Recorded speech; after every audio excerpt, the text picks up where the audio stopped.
حضرت آدم علیہ السلام قرآن مجید میں بیان ہونے والے بہترین قصوں میں سے ایک قصہ بنی نوع انسان کے باپ حضرت آدم علیہ السلام کا ہے۔ آپ اللہ تعالیٰ کے پہلے نبی ہیں۔ آپ کا قصہ قرآن مجید کی مختلف صورتوں میں متعدد پیرائے میں بیان ہوا ہے۔ اللہ تعالیٰ نے سورہ بقرہ میں اس قصے کو بیان کرتے ہوئے فرمایا ہے، اور وہ وقت یاد کرنے کے قابل ہے جب تمہارے پروردگار نے فرشتوں سے فرمایا کہ میں زمین میں اپنا نائب بنانے والا ہوں۔ انہوں نے کہا، کیا تو اس میں ایسے شخص کو نائب بنانا چاہتا ہے جو خرابیاں کرے اور قشت و خون کرتا پھرے، اور ہم تیری تعریف کے ساتھ تسبیح اور تقدیس کرتے رہتے ہیں؟ اللہ تعالیٰ نے فرمایا، میں وہ باتیں جانتا ہوں جو تم نہیں جانتے۔ اور اس نے آدم کو سب چیزوں کے نام سکھائے، پھر ان کو فرشتوں کے سامنے پیش کیا اور فرمایا کہ اگر تم سچے ہو تو مجھے ان کے نام بتاؤ۔ انہوں نے کہا، تو پاک ہے، جتنا علم تو نے ہمیں بخشا ہے اس کے سوا ہمیں کچھ معلوم نہیں، بے شک تو دانا حکمت والا ہے۔ تب اللہ تعالیٰ نے آدم کو حکم دیا، آدم تم ان کو ان چیزوں کے نام بتاؤ۔ جب انہوں نے ان کے نام بتائے تو اللہ تعالیٰ نے فرشتوں سے فرمایا، کیوں؟ میں نے تم سے نہیں کہا تھا میں آسمانوں اور زمین کی سب پوشیدہ باتیں جانتا ہوں، اور جو تم ظاہر کرتے ہو اور جو پوشیدہ کرتے ہو سب مجھ کو معلوم ہے۔ اور جب ہم نے فرشتوں کو حکم دیا کہ آدم کے آگے سجدہ کرو تو وہ سب سجدے میں گر پڑے، مگر شیطان نے انکار کیا اور غرور میں آ کر کافر ہو گیا۔ اور ہم نے کہا، اے آدم تم اور تمہاری بیوی جنت میں رہو اور جہاں سے چاہو بے روک ٹوک کھاؤ پیو، لیکن اس درخت کے پاس نہیں جانا، نہیں تو ظالموں میں داخل ہو جاؤ گے۔ پھر شیطان نے دونوں کو وہاں سے پھسلا دیا اور جس عیش و نشاط میں تھے اس سے ان کو نکلوا دیا۔ تب ہم نے حکم دیا کہ چلے جاؤ، تم ایک دوسرے کے دشمن ہو اور تمہارے لیے زمین میں ایک وقت تک ٹھکانہ اور معاش ہے۔ پھر آدم علیہ السلام نے اپنے پروردگار سے کچھ کلمات سیکھے تو اللہ نے ان کا قصور معاف کر دیا، بے شک وہ معاف فرمانے والا صاحب رحم ہے۔ ہم نے فرمایا، تم سب یہاں سے اتر جاؤ، جب تمہارے پاس میری طرف سے ہدایت پہنچے تو اس کی پیروی کرنا۔ جنہوں نے میری ہدایت کی پیروی کی ان کو نہ کچھ خوف ہوگا نہ وہ غمناک ہوں گے، اور جنہوں نے اس کو قبول نہ کیا اور ہماری آیتوں کو جھٹلایا وہ دوزخ میں جانے والے ہیں اور ہمیشہ اس میں رہیں گے۔ سورہ البقرہ آیت نمبر 30 سے 39۔ ہم نے ان آیات کی مفصل وضاحت تفسیر میں کر دی ہے، یہاں ہم صرف ان آیات کا مختصر مفہوم بیان کرتے ہیں۔ میں زمین میں خلیفہ بنانے والا ہوں، یعنی اللہ تعالیٰ نے آدم علیہ السلام اور ان کی اولاد کی تخلیق کا ارادہ ظاہر فرمایا، جن کی ہر نسل پہلی نسل کی جگہ لے گی، جیسا کہ ایک اور مقام پر فرمایا، اور وہی ہے جس نے تم کو زمین پر خلیفہ بنایا، اور فرمایا وہ تمہیں زمین میں خلیفہ بناتا ہے۔ یعنی اللہ تعالیٰ نے فرشتوں کو آدم علیہ السلام اور ان کی اولاد کی تخلیق کی خبر دی، جس طرح کسی بھی عظیم کام کو وجود میں لانے سے پہلے خبر دی جاتی ہے۔ فرشتے آدم کی تخلیق کے بارے میں مزید معلومات اور اس کی حکمت جاننے کے خواہش مند تھے، اس لیے انہوں نے عرض کی، کیا تو اس میں ایسے شخص کو نائب بنانا چاہتا ہے جو خرابیاں کرے اور کشت و خون کرتا پھرے؟ اس سوال کا مقصد نہ تو اللہ تعالیٰ پر اعتراض کرنا تھا، نہ بنی آدم کے مقابلے اور مرتبے کا انکار مقصود تھا، اور نہ انہیں انسانوں سے حسد تھا جیسا کہ بعض لوگوں کی غلط فہمی ہے، بلکہ اس سوال کا مقصد محض اس کی حکمت معلوم کرنا اور مزید معلومات حاصل کرنا تھا۔ قتادہ رحمۃ اللہ نے فرمایا، فرشتوں کو معلوم تھا کہ یہ صورتحال پیش آنے والی ہے، کیونکہ انہوں نے آدم علیہ السلام سے پہلے زمین میں آباد ہونے والی مخلوقات مثلا جنات کے حالات دیکھے تھے۔ حضرت عبداللہ بن عباس رضی اللہ تعالیٰ عنہ نے فرمایا، جن آدم علیہ السلام سے تقریباً 2000 سال پہلے سے زمین پر آباد تھے، انہوں نے قتل و غارت کی تو اللہ تعالیٰ نے فرشتوں کا لشکر بھیج دیا، جنہوں نے ان فسادی جنوں کو سمندروں کے جزیروں کی طرف دھکیل دیا۔ اس تجربے کے پیش نظر انہوں نے کہا، اور ہم تیری تسبیح، حمد اور پاکیزگی بیان کرتے ہیں۔ اس کا مطلب یہ ہے کہ ہم ہمیشہ تیری عبادت کرتے ہیں، ہم میں سے کوئی بھی تیری نافرمانی نہیں کرتا۔ اگر انسان کی تخلیق کا مقصد یہ ہے کہ وہ تیری عبادت کریں تو ہم موجود ہیں، جو دن رات کسی کوتاہی یا اکتاہٹ کے بغیر تیری عبادت میں مشغول رہتے ہیں۔ اللہ تعالیٰ نے فرمایا، جو کچھ میں جانتا ہوں تم نہیں جانتے، یعنی مجھے ان کی تخلیق کی وہ حکمت معلوم ہے جو تم نہیں جانتے، یعنی ان میں نبی، رسول، شہید، شہداء اور نیک لوگ پیدا ہوں گے۔ اس کے بعد اللہ تعالیٰ نے فرشتوں پر آدم علیہ السلام کی علمی فوقیت واضح فرمائی۔ فرمایا اور آدم کو تمام نام سکھا دیے۔ حضرت عبداللہ بن عباس رضی اللہ تعالیٰ عنہ نے فرمایا ان سے مراد ان چیزوں کے نام ہیں جن سے لوگ ان چیزوں کو پہچانتے ہیں اور ایک دوسرے کو اپنی بات سمجھاتے ہیں، یعنی وہ چھوٹی بڑی اشیاء جن سے روزمرہ زندگی میں واسطہ پڑتا ہے، مثلا انسان، حیوان، زمین، میدان، سمندر، پہاڑ، اونٹ اور گدھا وغیرہ۔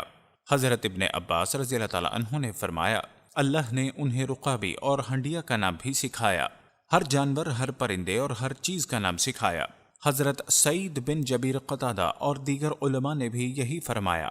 حضرت ربی رحمۃ اللہ نے فرمایا اللہ تعالیٰ نے انہیں فرشتوں کے نام سکھائے۔ حضرت عبد الرحمن بن زید رحمۃ اللہ نے فرمایا ان کی اولاد کے نام سکھائے۔ زیادہ صحیح رائے یہی ہے کہ انہیں چھوٹی بڑی اشیاء اور ان کے افعال و حرکات کے نام سکھائے گئے، جیسے ابن عباس کے قول سے معلوم ہوتا ہے۔ حضرت انس بن مالک سے روایت ہے کہ رسول اللہ صلی اللہ علیہ وسلم نے فرمایا قیامت کے دن مومن جمع ہو کر کہیں گے اگر ہم کسی سے اللہ کے سامنے سفارش کروائیں تو اس مشکل مرحلے سے نجات مل جائے۔ چنانچہ وہ آدم علیہ السلام کی خدمت میں حاضر ہو کر عرض کریں گے آپ تمام انسانوں کے جد امجد ہیں، آپ کو اللہ تعالیٰ نے اپنے ہاتھ سے پیدا فرمایا اور اپنے فرشتوں سے آپ کو سجدہ کروایا اور آپ کو تمام اشیاء کے نام سکھائے، اپنے رب کے سامنے ہماری سفارش فرمائیے تاکہ ہمیں اس مرحلے سے نجات نصیب ہو۔ اللہ تعالیٰ نے فرمایا پھر ان چیزوں کو فرشتوں کے سامنے پیش کیا اور فرمایا اگر تم سچے ہو تو ان چیزوں کے نام بتاؤ۔ اس کی تفسیر میں حضرت حسن بصری بیان کرتے ہیں جب اللہ تعالیٰ نے حضرت آدم علیہ السلام کی تخلیق کا ارادہ فرمایا تو فرشتوں نے کہا اللہ تعالیٰ جو مخلوق بھی پیدا فرمائے گا ہمارے پاس اس سے زیادہ علم ہوگا، چنانچہ ان کا امتحان لیا گیا۔ اسی لیے اللہ تعالیٰ نے فرمایا اگر تم سچے ہو۔ اللہ تعالیٰ کے فرمان، فرشتوں نے کہا اے اللہ تیری ذات پاک ہے، ہمیں تو صرف اتنا علم ہے جتنا تو نے ہمیں سکھا رکھا ہے، تو ہی پورے علم و حکمت والا ہے۔ کا مطلب یہ ہے اے اللہ تو پاک ہے، کوئی بھی تجھ سے علم حاصل نہیں کر سکتا سوائے اس کے جو تو نے انہیں سکھایا۔ جیسا کہ دوسرے مقام پر ارشاد ہے وہ اس کے علم میں سے کچھ بھی حاصل نہیں کر سکتے مگر وہ جو دینا چاہے۔ سورہ بقرہ آیت نمبر 255۔ اسی طرح فرمان الہی سے معلوم ہوتا ہے کہ ظاہر اور پوشیدہ امور کا علم اللہ تعالیٰ ہی کو ہے۔ اللہ تعالیٰ نے آدم کو حکم دیا کہ تم ان کو ان چیزوں کے نام بتاؤ۔ جب انہوں نے ان کے نام بتائے تو اللہ تعالیٰ نے فرشتوں سے فرمایا کیوں، میں نے تم سے نہیں کہا تھا کہ میں آسمانوں اور زمین کی سب پوشیدہ باتیں جانتا ہوں، اور جو تم ظاہر کرتے ہو اور جو پوشیدہ کرتے ہو سب مجھ کو معلوم ہے۔ سورہ بقرہ آیت نمبر 33۔ ایک قول کے مطابق آیت میں جانتا ہوں جو تم ظاہر کرتے ہو سے مراد فرشتوں کا یہ کہنا ہے کیا تو زمین میں وہ مخلوق پیدا کرے گا جو اس میں فساد کرے جو تم چھپاتے ہو، اس سے مراد ابلیس کا اپنے دل میں تکبر کا جذبہ رکھنا اور آدم علیہ السلام سے افضل ہونے کا خیال ہے۔ حضرت سعید بن جبیر، مجاہد، صدی، ضحاک، سوری اور ابن جریر کی یہی رائے ہے۔ دوسرا قول یہ ہے کہ یہاں اس سے مراد فرشتوں کے اس خیال کی تردید ہے کہ اللہ تعالیٰ کوئی ایسی مخلوق پیدا نہیں فرمائے گا جو ہم فرشتوں سے زیادہ علم والی اور زیادہ معزز ہو۔ فرمایا اور آدم کو تمام نام سکھا دیے۔ حضرت عبداللہ بن عباس رضی اللہ تعالیٰ عنہ نے فرمایا ان سے مراد ان چیزوں کے نام ہیں جن سے لوگ ان چیزوں کو پہچانتے ہیں اور ایک دوسرے کو اپنی بات سمجھاتے ہیں، یعنی وہ چھوٹی بڑی اشیاء جن سے روزمرہ زندگی میں واسطہ پڑتا ہے، مثلا انسان، حیوان، زمین، میدان، سمندر، پہاڑ، اونٹ اور گدھا وغیرہ۔ حضرت ابن عباس رضی اللہ تعالیٰ عنہ نے فرمایا اللہ نے انہیں رقابی اور ہنڈیا کا نام بھی سکھایا، ہر جانور، ہر پرندے اور ہر چیز کا نام سکھایا۔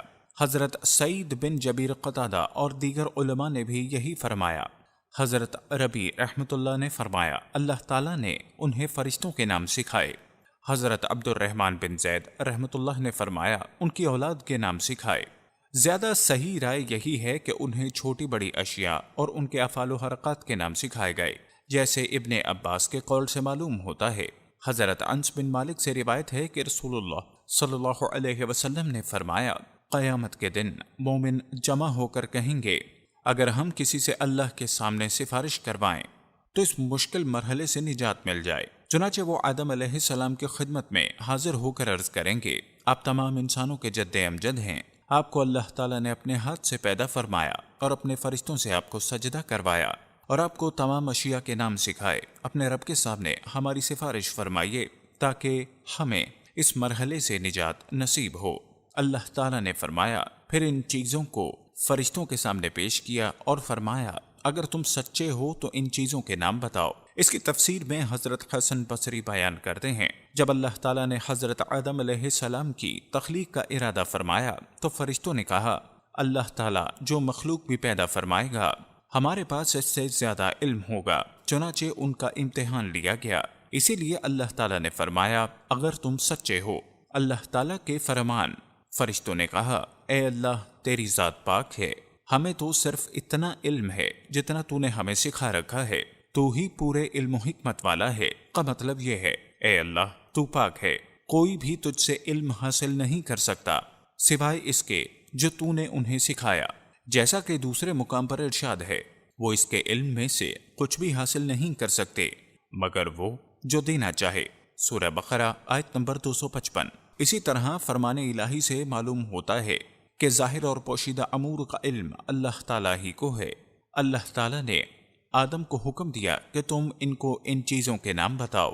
جب انہوں نے ان کے نام بتائے تو اللہ تعالیٰ نے فرشتوں سے فرمایا کیوں؟ میں نے تم سے نہیں کہا تھا کہ میں آسمانوں اور زمین کی سب پوشیدہ باتیں جانتا ہوں، اور جو تم ظاہر کرتے ہو اور جو پوشیدہ کرتے ہو سب مجھ کو معلوم ہے۔ سورہ بقرہ آیت نمبر 33۔ ایک قول کے مطابق آیت میں جانتا ہوں جو تم ظاہر کرتے ہو سے مراد فرشتوں کا یہ کہنا ہے کیا تو زمین میں وہ مخلوق پیدا کرے گا جو اس میں فساد کرے؟ جو تم چھپاتے ہو اس سے مراد ابلیس کا اپنے دل میں تکبر کا جذبہ رکھنا اور آدم علیہ السلام سے افضل ہونے کا خیال ہے۔ حضرت سعید بن جبیر، مجاہد، صدی، ضحاک، سوری اور ابن جریر کی یہی رائے ہے۔ دوسرا قول یہ ہے کہ یہاں اس سے مراد فرشتوں کے اس خیال کی تردید ہے کہ اللہ تعالیٰ کوئی ایسی مخلوق پیدا نہیں فرمائے گا جو ہم فرشتوں سے زیادہ علم والی اور زیادہ معزز ہو۔ پاک ہے، ہمیں تو صرف اتنا علم ہے جتنا تو نے ہمیں سکھا رکھا ہے، تو ہی پورے علم و حکمت والا ہے۔ کا مطلب یہ ہے اے اللہ تو پاک ہے، کوئی بھی تجھ سے علم حاصل نہیں کر سکتا سوائے اس کے جو تو نے انہیں سکھایا۔ جیسا کہ دوسرے مقام پر ارشاد ہے وہ اس کے علم میں سے کچھ بھی حاصل نہیں کر سکتے مگر وہ جو دینا چاہے۔ سورہ بقرہ آیت نمبر 255۔ اسی طرح فرمان الہی سے معلوم ہوتا ہے کہ ظاہر اور پوشیدہ امور کا علم اللہ تعالیٰ ہی کو ہے۔ اللہ تعالیٰ نے آدم کو حکم دیا کہ تم ان کو ان چیزوں کے نام بتاؤ۔ جب انہوں نے ان کے نام بتائے تو اللہ تعالیٰ نے فرشتوں سے فرمایا کیوں؟ میں نے تم سے نہیں کہا تھا کہ میں آسمانوں اور زمین کی سب پوشیدہ باتیں جانتا ہوں، اور جو تم ظاہر کرتے ہو اور جو پوشیدہ کرتے ہو سب مجھ کو معلوم ہے۔ سورہ بقرہ آیت نمبر 33۔ ایک قول کے مطابق آیت میں جانتا ہوں جو تم ظاہر کرتے ہو سے مراد فرشتوں کا یہ کہنا ہے کیا تو زمین میں وہ مخلوق پیدا کرے گا جو اس میں فساد کرے؟ جو تم چھپاتے ہو اس سے مراد ابلیس کا اپنے دل میں تکبر کا جذبہ رکھنا اور آدم علیہ السلام سے افضل ہونے کا خیال ہے۔ حضرت سعید بن جبیر، مجاہد، صدی، ضحاک، سوری اور ابن جریر کی یہی رائے ہے۔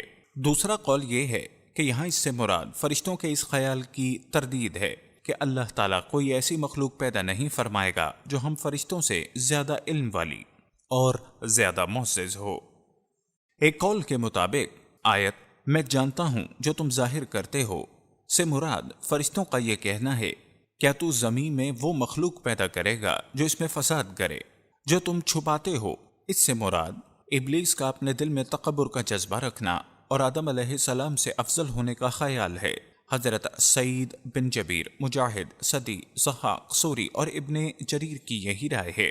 دوسرا قول یہ ہے کہ یہاں اس سے مراد فرشتوں کے اس خیال کی تردید ہے کہ اللہ تعالیٰ کوئی ایسی مخلوق پیدا نہیں فرمائے گا جو ہم فرشتوں سے زیادہ علم والی اور زیادہ معزز ہو۔